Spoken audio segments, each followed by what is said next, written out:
This is the Adria Matrix Supreme M687 SL. I managed to say that without tripping up, so I'm quite proud of myself. Now, as you can see, it's a low profile. It's pretty long, about 7.76 meters, and what you can't see is that it's got a drop-down bed up here, which means that it sleeps 6 people. The eagle-eyed amongst you may already have noticed is that it comes on an unusual base vehicle. This is the Renault Master, which competes with the Fiat Ducato and the VW Transporter and is really popular as a van, particularly on the continent, but for some reason doesn't really interest motorhome manufacturers. Now I think that's really a shame because I think it makes for a great base vehicle. Let's go have a look inside the Matrix and then I can tell you all about it and also tell you why I think this is an underrated base. The thing that really sets this motorhome apart, as I said earlier though, is the base vehicle and this cab, which I really like.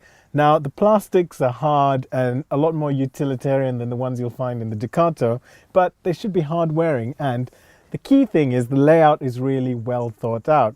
There seems to be a lot more space here than there is in a Ducato, and there are all these little details which make you realize that they've really thought about how this would work as a camper. So for example, you've got the 12-volt socket which is up here on the dash instead of down here, so if you wanted to hook up your sat-nav, the cable wouldn't have to trail so far.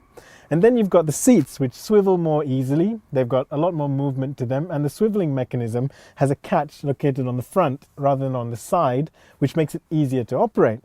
Then you've also got the handbrake, which on the Ducato would be on this side, whereas here is in much more logically on this side where you'd find it in any passenger car. And it also folds down when you're not using it, so it doesn't get in the way of the swiveling seat. Equipment-wise, the Adria's actually got a really nice kitchen. As you can see, there's a tall fridge with a separate freezer here behind me. And over here, there's a cooker with a 3-burner hob and also a compact oven underneath it. Now, the oven's a little bit small, but that does free up lots of space for storage in all these drawers that you find in the kitchen unit. One area of weakness, though, is that there isn't much worktop space to work with.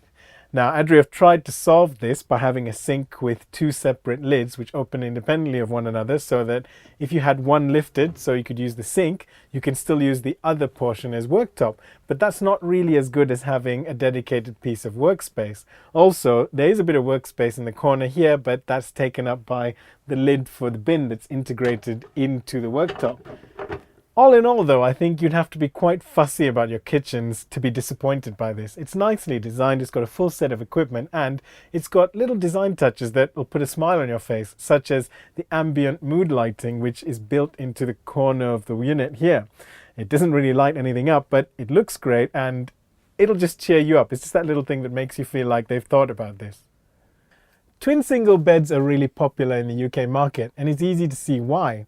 When they're made up like this, you can have 2 people sleeping and they can get out of bed at any time without disturbing one another. And you always have the option of making them up as a double.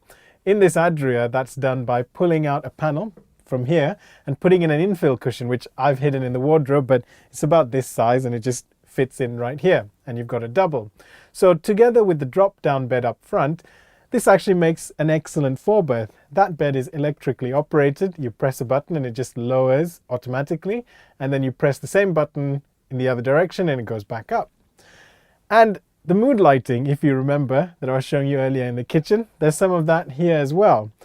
Although here it probably isn't quite as successful as it is out there, but it's still here.